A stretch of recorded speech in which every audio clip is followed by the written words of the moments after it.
নমস্কাৰ ছাত্ৰসকল, আপোনালোকে ভিডিঅ'ৰ থাম্বনেইলত দেখা পাইছে যে ন্যূনতম দৰমহা পাহৰি যাওক, এনেকৈ বাঢ়িব দৰমহা। হয় ছাত্ৰসকল, এই ভিডিঅ'টো খুবেই গুৰুত্বপূৰ্ণ হ'ব, য'ত ন্যূনতম দৰমহাৰ বিষয়ে শেহতীয়া খবৰ প্ৰকাশ পাইছে আৰু যিটো সকলো চৰকাৰী কৰ্মচাৰীসকলে জনাটো অত্যন্ত জৰুৰী আৰু য'ত চৰকাৰে ন্যূনতম দৰমহাৰ নিৰ্ধাৰণ কৰাৰ ফৰ্মুলা সংশোধন কৰিবলৈ গৈ আছে।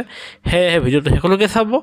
আনহাতে যিসকল ছাত্ৰছাত্ৰীয়ে প্ৰথমবাৰৰ বাবে আমাৰ চেনেলটো চাই আছে তেওঁলোকৰ প্ৰতি এটা অনুৰোধ, চৰকাৰী কৰ্মচাৰী আৰু পেঞ্চনাৰসকলৰ সৈতে জড়িত প্ৰতিটো শেহতীয়া খবৰ তথ্য পাবলৈ আমাৰ এই চেনেলটো ছাবস্ক্ৰাইব কৰিবলৈ নাপাহৰিব। ছাত্ৰছাত্ৰীসকল, নৱভাৰত টাইমছত প্ৰকাশিত খবৰ মতে কেন্দ্ৰীয় চৰকাৰে ন্যূনতম বেতন যি ন্যূনতম দৰমহাৰ ব্যৱস্থা আছে সেয়া পৰিৱৰ্তন কৰিবলৈ গৈ আছে। ইয়াৰ ঠাইত অহা বছৰৰ পৰা সমগ্ৰ দেশত জীৱন যাপন বেতন মানে লিভিং ৱেজেছৰ ব্যৱস্থাৰ পৰিকল্পনা কৰি আছে।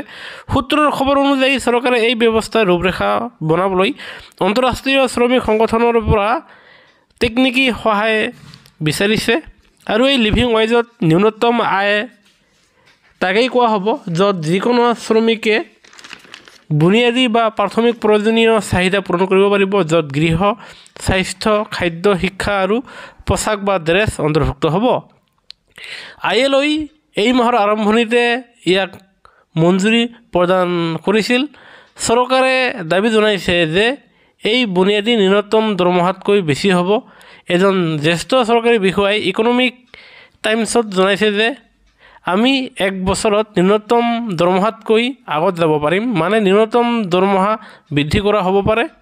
ILOৰ গভাৰ্ণিং বডিৰ 14 মাৰ্চত জিনেভাত সম্পন্ন হৈছে 385 বৈঠকত ন্যূনতম দৰমহাৰ সৈতে জড়িত সংশোধনীক মঞ্জুৰি দিয়া হৈছে আৰু য'ত আপোনাৰ ভাৰতবৰ্ষৰ 50 কৰোৰতকৈ বেছি কৰ্মচাৰী আপোনাৰ অসংগঠিত ক্ষেত্ৰৰ সৈতে জড়িত।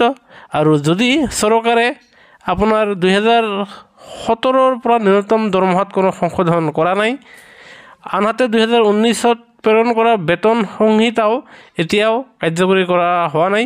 যদি চৰকাৰে ন্যূনতম দৰমহাৰ ফৰ্মুলাৰ আপোনাৰ নতুন ফৰ্মুলা যদিহে লাগু কৰে তেনেহ'লে কি লাভ হ'ব? আৰু ইয়াৰ ফলত ভাৰত ILOৰ সংস্থাপক সদস্য আৰু 1982 চনৰ পৰাই ইয়াৰ গভাৰ্ণিং বডিৰ স্থায়ী সমিতিত জড়িত হৈ আছে।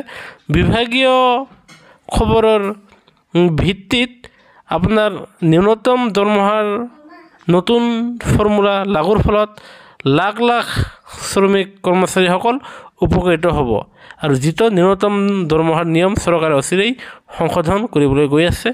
আৰু এই শেহতীয়া খবৰটো প্ৰকাশ পোৱাত আমি পোনে লৈ আহিলোঁ। ভিডিঅ'টো নিশ্চয় এটা লাইক দি আপোনালোকৰ আন বন্ধুসকলে শ্বেয়াৰ কৰিব। চেনেলটো চোৱাৰ বাবে ধন্যবাদ।